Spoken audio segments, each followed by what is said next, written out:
আসসালামু আলাইকুম, কেমন আছেন সবাই? আমি পারভিন আক্তার। আজকে আবার নিয়ে আসলাম একটা লং ভিডিও। এই যে এটা আমাদের শীতকালীন পিঠা। উত্তরবঙ্গে এইভাবে পিঠাগুলো বানানো হয়, দুধ পিঠা। প্রথমে আমি এই যে পাটালি গুড়টা আমি ছেঁচে তারপরে হালকা একটু পানি দিয়ে ভালো করে আমি গরম করে নিচ্ছি। গরম করে তারপরে হচ্ছে ঠান্ডা করতে দিব।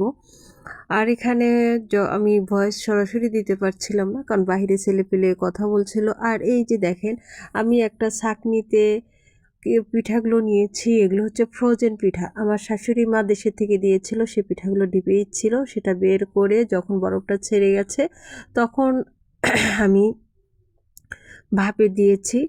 একটা পাতিলে পানি দিয়ে তারপরে আমি এই পিঠাগুলো দিয়েছি। এই যে আমি পিঠাগুলো কিন্তু ভাপে দিয়ে দিলাম।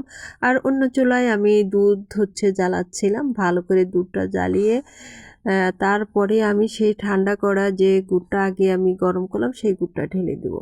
তো দুধটা আমার ভালো করে আগে জ্বালিয়ে নিতে হবে, যেন দুধটা একটু ঘন হয় এবং দুধ পিঠার সাথে বেশি সুন্দর হয়, খেতে যেন মজা লাগে। এই দেখেন, আমার পিঠাগুলো কিন্তু ভাপে দিয়েছিলাম, মোটামুটি হয়ে গেছে, খুব সুন্দর, একদম সফট সফট হয়ে গেছে। মোটামুটি বলতে একদম কিন্তু হয়ে গেছে নরম পিঠাগুলো। এই পিঠাগুলো এইভাবে ফ্রোজেন করে আমি রেখে দিই। অনেক সময় দেখা যায় মাংস দিয়ে খাই বা যে কোনো ভর্তা দিয়েও খাওয়া যায়। তো এইভাবে কিন্তু 12 মাস আমরা ডিপ ফ্রিজে রেখে খেতে পারি। তো এখন আমি দুধটা কিন্তু জ্বালাচ্ছি, কারণ দুধটা আমার সময় নিয়ে জাল দিতে হবে। আর এই যে দুধটা জাল দেওয়ার পরে যখন দেখছি আমার দুধটা জ্বালানো হয়ে গেছে, তারপরে আমি সেই ঠান্ডা করা সেই পাটারি গুড়টা আমি দিয়ে নিচ্ছি। এখানে আমি আমার পরিমাণ মতো দিচ্ছি, যে যেমন মিষ্টি খাবেন সেইভাবে দিবেন। আর সবাই তো জানেন দুধ পিঠার এইভাবে কেমন করে খেতে হয়। আমি যেভাবে খাই সেটাই আপনাদের সাথে আমি শেয়ার করছি।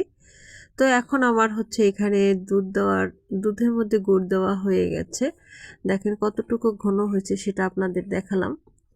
আর এখন আমি সেই ভাপানো পিঠাগুলো, গরম গরম পিঠাগুলো এর মধ্যে ছেড়ে দিচ্ছি। তবে হ্যাঁ, আমি গুড় দেওয়ার পরে দুধটা কিন্তু আর জ্বালাই না, কারণ একটা ভয় থেকে যায় সব সময় দুধটা যদি ফেটে যায়।